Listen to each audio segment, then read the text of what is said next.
Hey, what's up everybody? Welcome back to another episode of News Dose, and it looks like we may be getting the official release date for Dragon Quest Hero in Smash Ultimate tomorrow on July 30th. There's been a few leaks, and at the very least, the reveal we will be seeing Dragon Quest Hero tomorrow in a special 22-minute Smash Direct with Sakurai.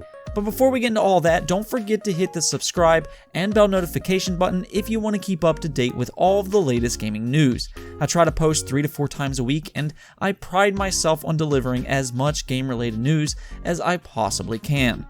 So let's get right into this.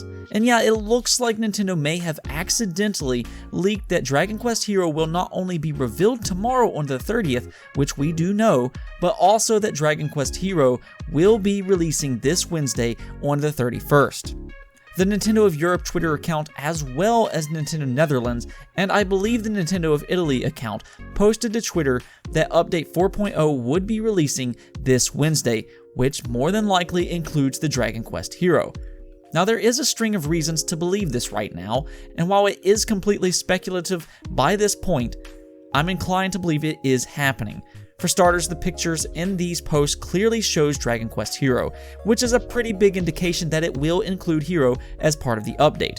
Also, they did delete these tweets, which seems to often mean that they revealed too much too soon.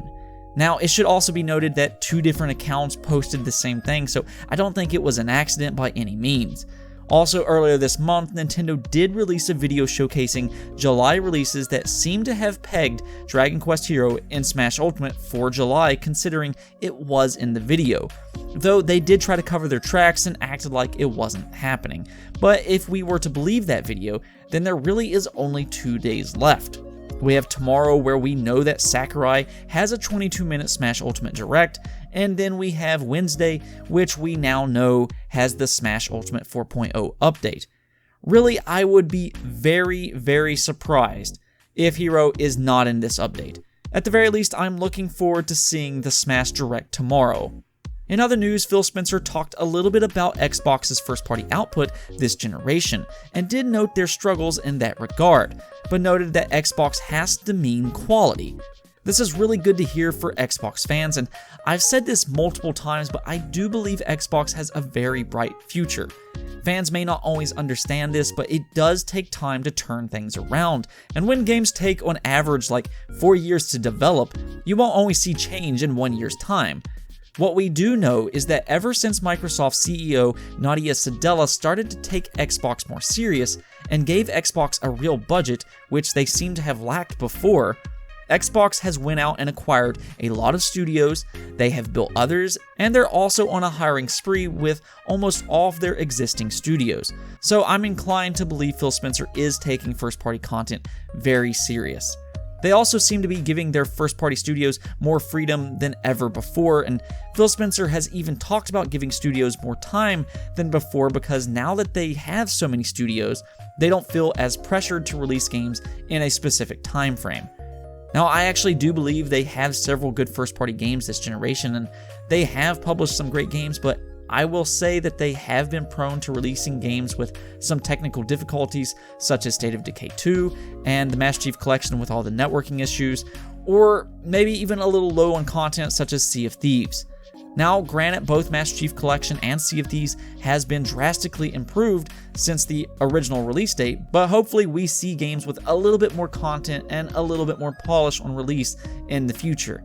Again, though, I do believe that Xbox has a very bright future, and I believe in Phil Spencer, quite frankly. Now, we also learned that Hitman 3 is in development, though it looks like it may once again be releasing episodically. I do find that to be a bit unfortunate, and if you're like me, I usually just wait until all the episodes are released, and then I'm usually not as hyped as I once was. And at times, I just never really get around to playing a game when it fully releases, and I know that's a terrible thing, but it does happen more often than not.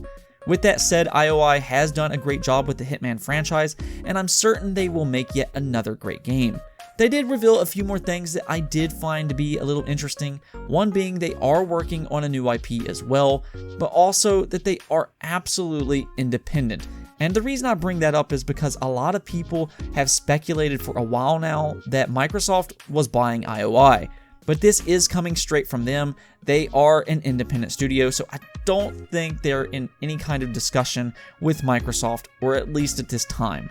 Now, the last thing that I want to briefly discuss is that the new Blair Witch trailer came out today, and yeah, it looks pretty spooky. I mean, it looks like a good game, and while I've never really watched the movie, I think this might be a sleeper hit. It releases August 30th on Xbox, PC, and if you have Xbox Game Pass for PC or Xbox, then it launches day one on there as well.